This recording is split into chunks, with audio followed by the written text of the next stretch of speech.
Hoje, através do Facebook, dos meus alunos de teologia do curso que eu sou professor na Fundação Universitária Vida Cristã, em Pindamonhangaba, ele me perguntou o que eu pensava sobre a dança sagrada, o que eu pensava sobre a dança na igreja. Eu não sei se ele realmente estava perguntando seriamente ou não. Ele comentou que havia lido opiniões diversas de vários pastores. E para ser sincero, eu não me imagino quais são as posições de cada um deles pela sua tradição, não pela igreja a qual eles representam. Mas eu não conheço realmente a posição, não tenho lido que outros pastores aqui no Brasil têm escrito. Mas eu decidi que era uma questão refletir, porque em Provérbios, não? Dizem que eu busque aqui rapidamente, em Provérbios, se é que agora não consigo encontrar, sim, em Provérbios 14, capítulo 14, versículo 2, lemos este versículo.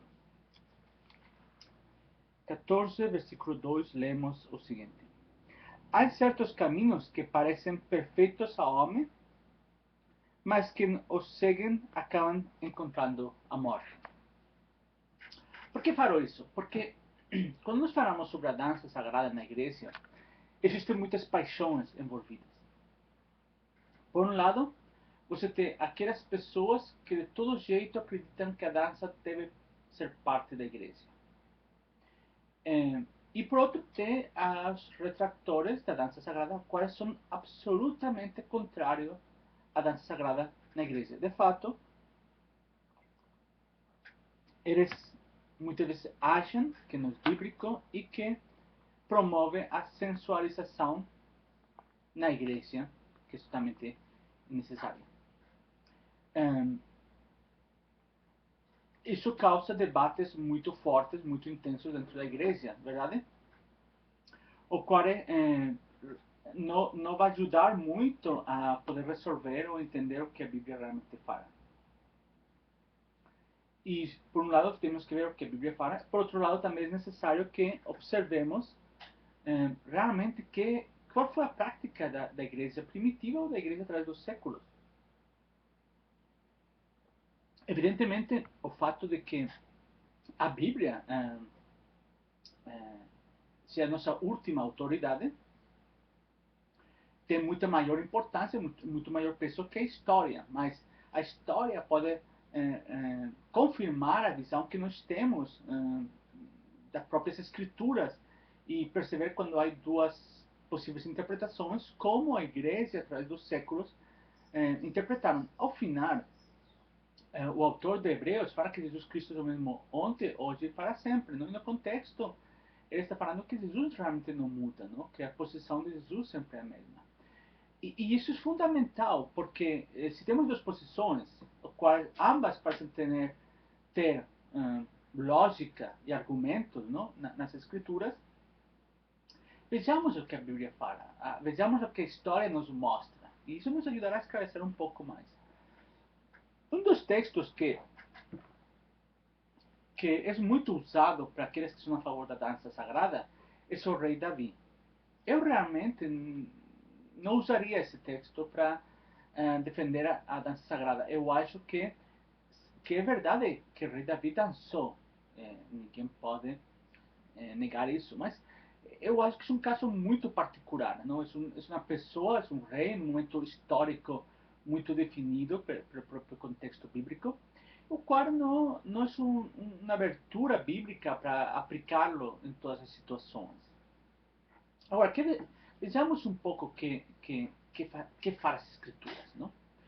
E eu acho que quando nós falamos sobre louvor e adoração, é fundamental ir aos salmos. Os salmos poderíamos definir como o himnário bíblico por excelência. Não? É o livro de cânticos a Deus por excelência. E eu escolhi os salmos porque eles estão um ao lado do outro e é muito mais fácil observar e ler. Não?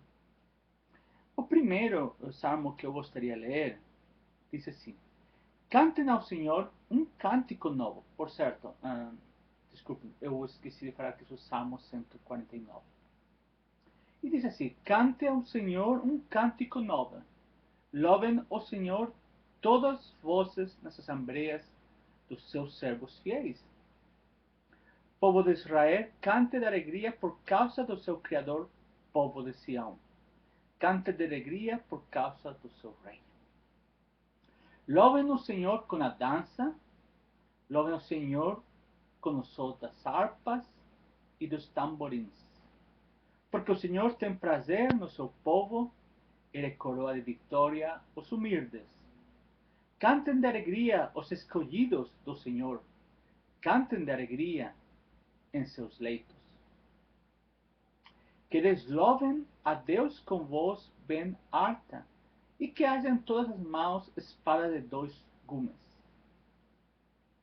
para derrotar as nações e castigar os povos rebeldes.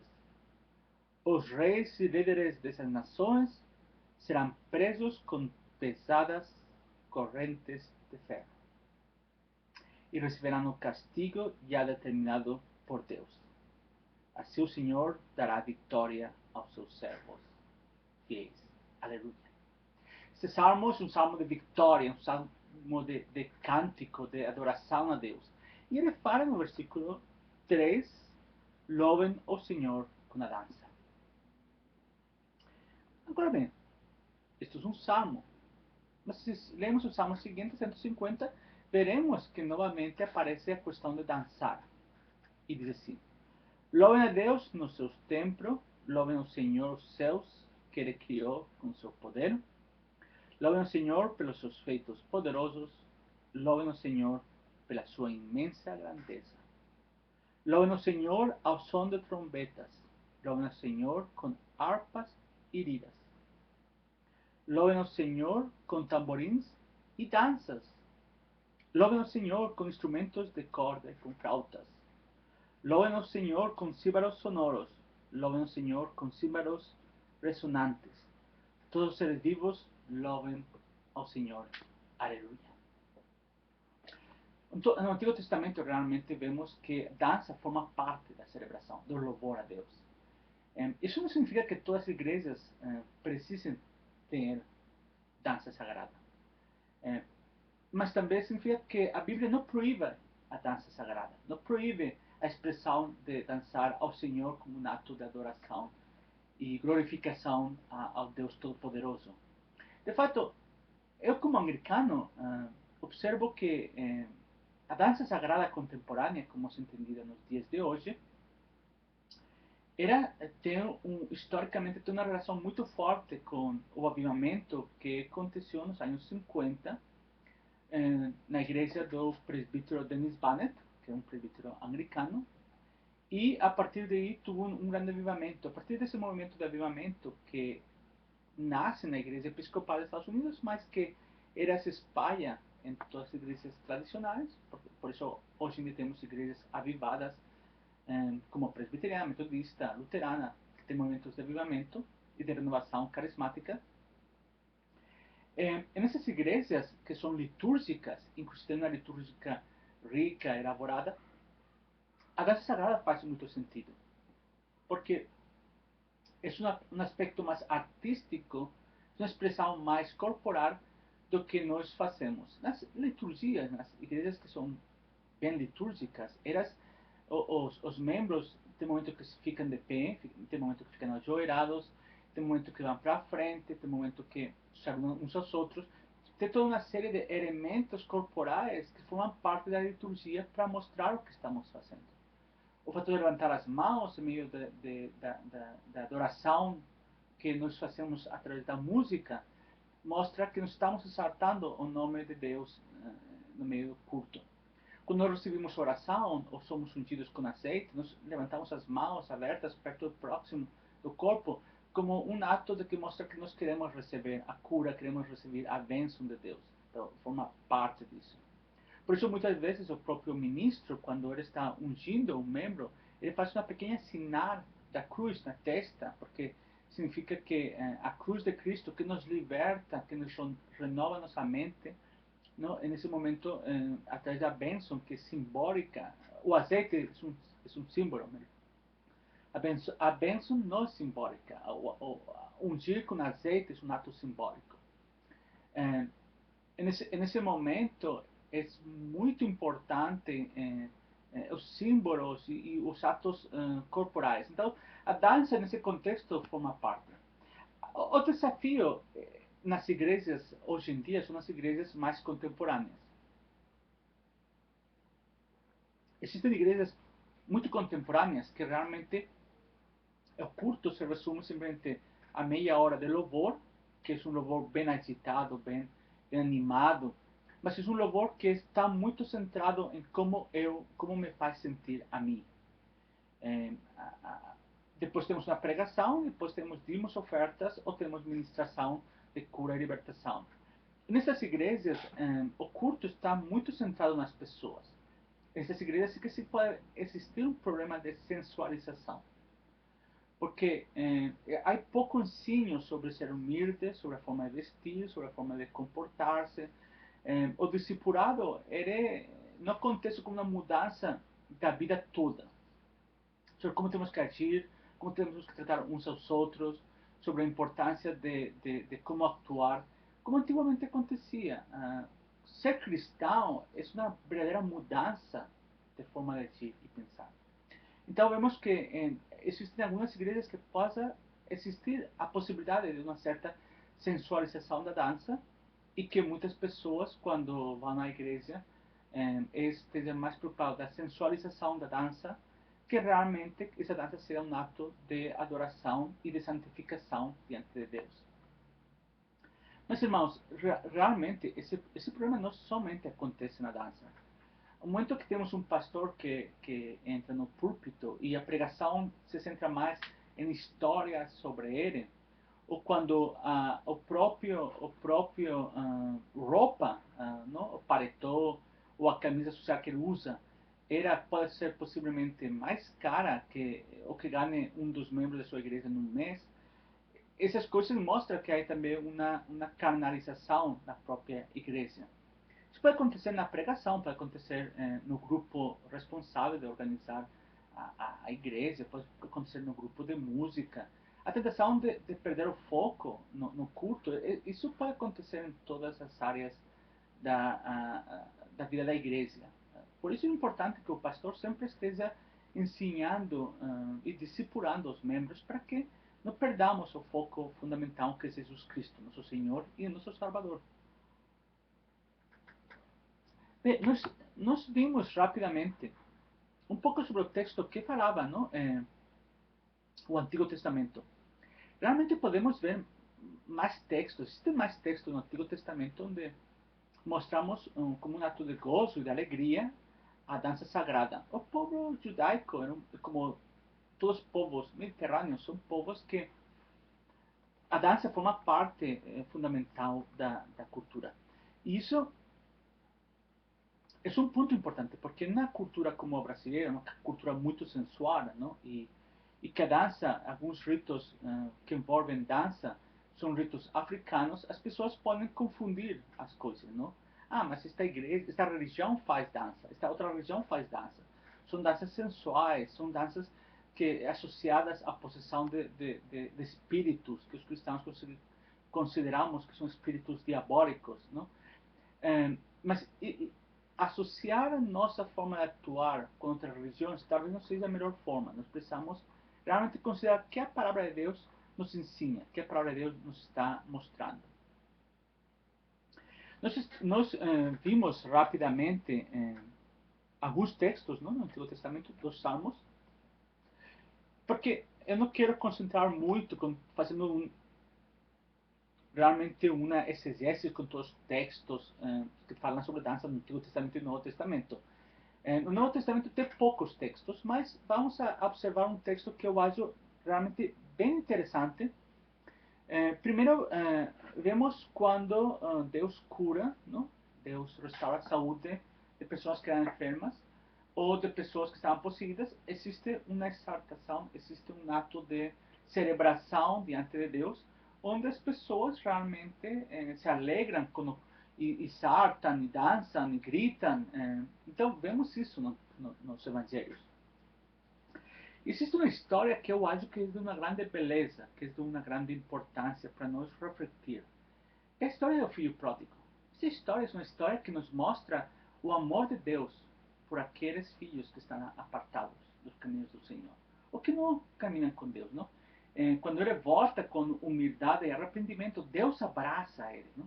Ele abraça, ele organiza uma celebração maravilhosa e nesse mesmo texto vemos que essa celebração inclui música e dança, ou música para danças, como algumas versões da Bíblia falam.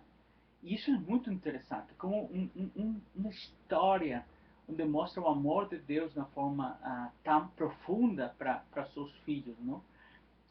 Envolve música e dança. Jesus participou, nos evangelhos vemos um Jesus alegre, um Jesus vivo, um Jesus talvez um pouco longe de algumas visões que temos da igreja hoje em dia.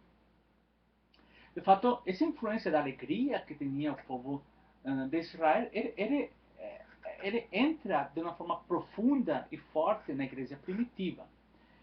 O texto do filho pródigo, eu acho que nos mostra de uma forma maravilhosa como realmente a dança tem seu espaço. A liturgia, eu vou falar a liturgia da igreja anglicana, é uma liturgia que celebramos a história redentora.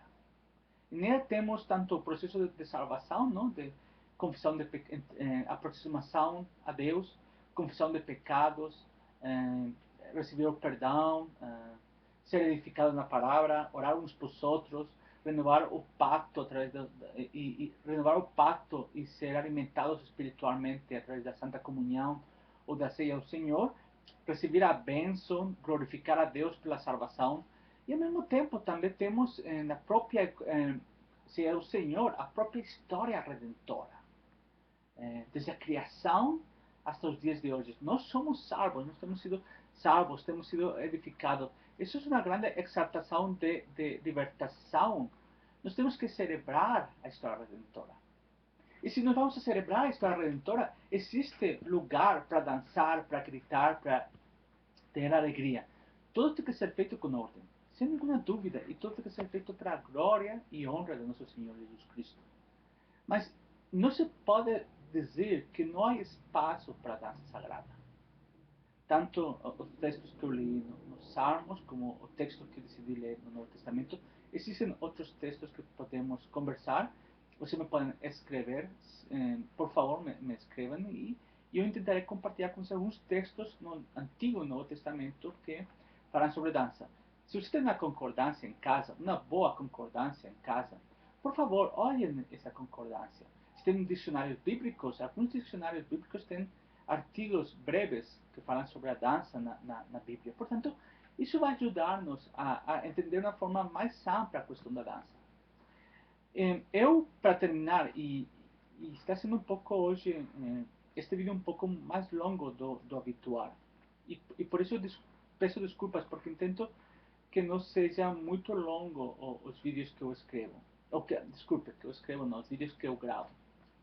Mas eu gostaria de ver rapidamente, nós temos dito que na Bíblia vários casos de dança e de alegria.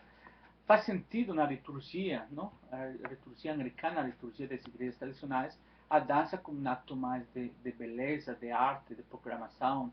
Os próprios mandamentos, não? Os dois grandes mandamentos, eles nos lembram como temos que amar a Deus de uma forma íntegra, de uma forma total, não somente a mente, não somente o coração, também é o nosso corpo, também as nossas forças, também o nosso espírito.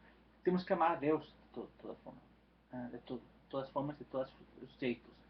Com humildade, sem buscar ser nós glorificados, buscando glorificar a Deus e honrar a Deus, não? Então temos que sempre ter isso. Agora, vejamos rapidamente qual é a posição da igreja primitiva. Quando olhamos a posição da igreja primitiva,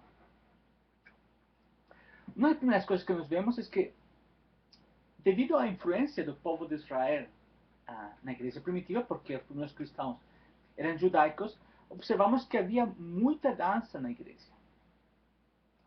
Os autores do livro desculpem, vou que a dança na adoração cristã, Ken Geng e R. Verheiker, eles, nos seus livros sobre dança, eles escrevem o seguinte: os cristãos estavam acostumados a celebrar em dança, adoração e festivais, porque a tradição hebraica de dança era muito forte.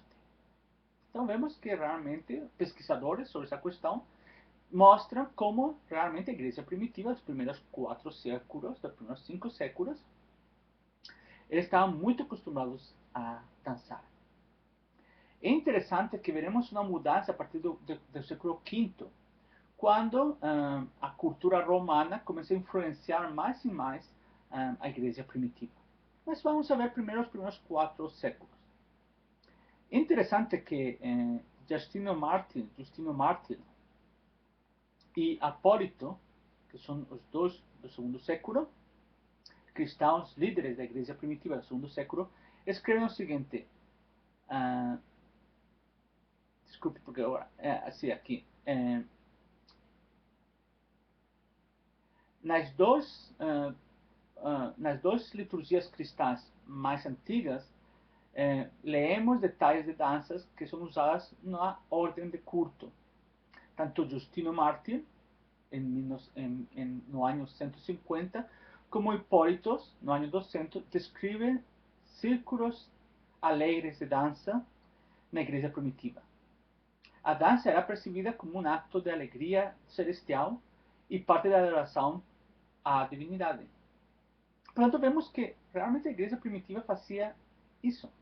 E, ao mesmo tempo, há detalhes evidentes de dança integrada nos rituais e culto da igreja, nos escritos de Apólito e de Gregório. Então, vemos dois autores também da igreja primitiva que claramente mostram que, como parte da liturgia, havia a dança integrada.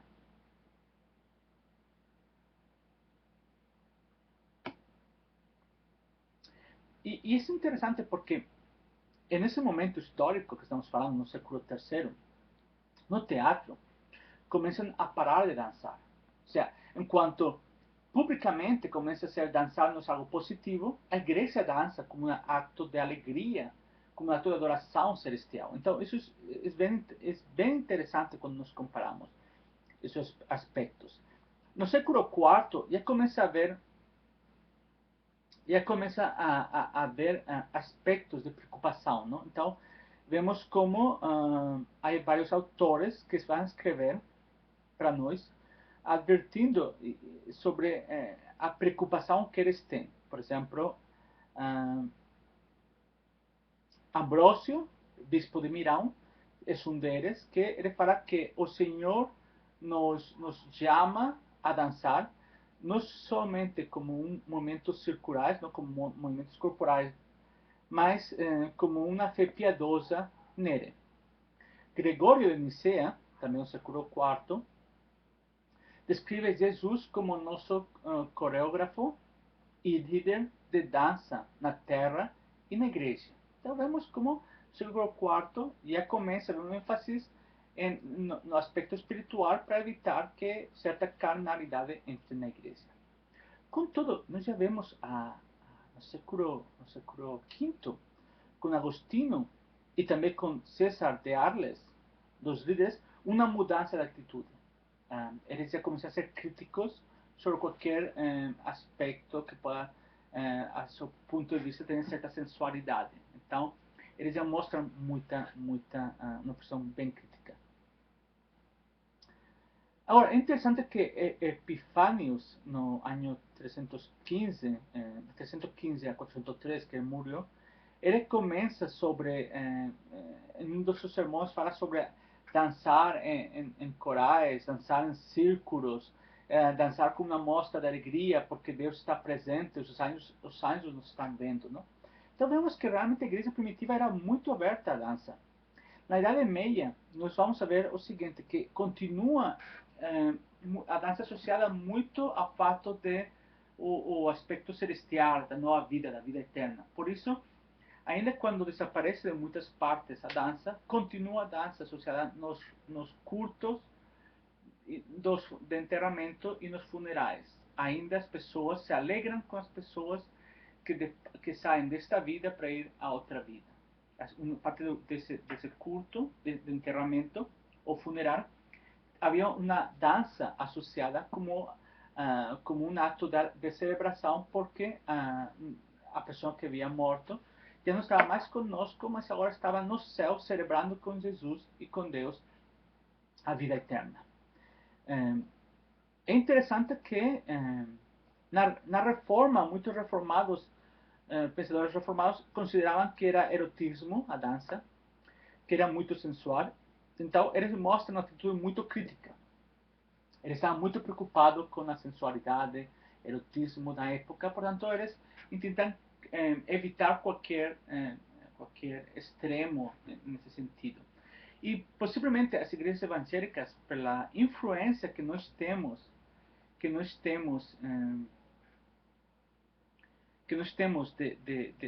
dos reformadores, sejamos críticos. Contudo,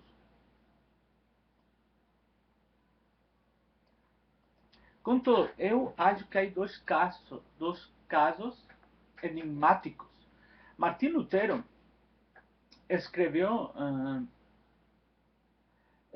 a favor de canções e dança na adoração.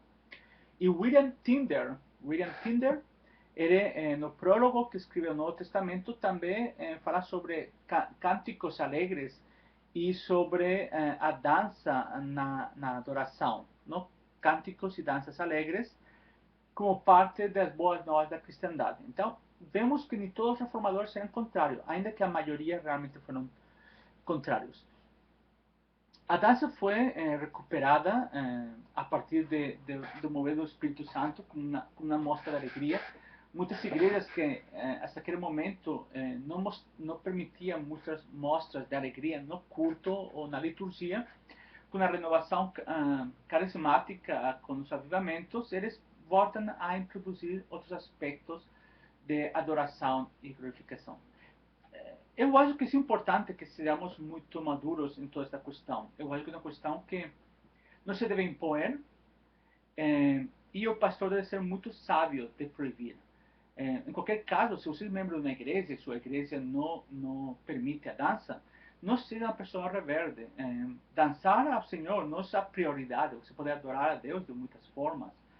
E você está na igreja que você está porque Deus chamou você nessa igreja. Então, não faça desculpe, não faça da dança sagrada uma excusa para ser rebelde, para sair da sua igreja.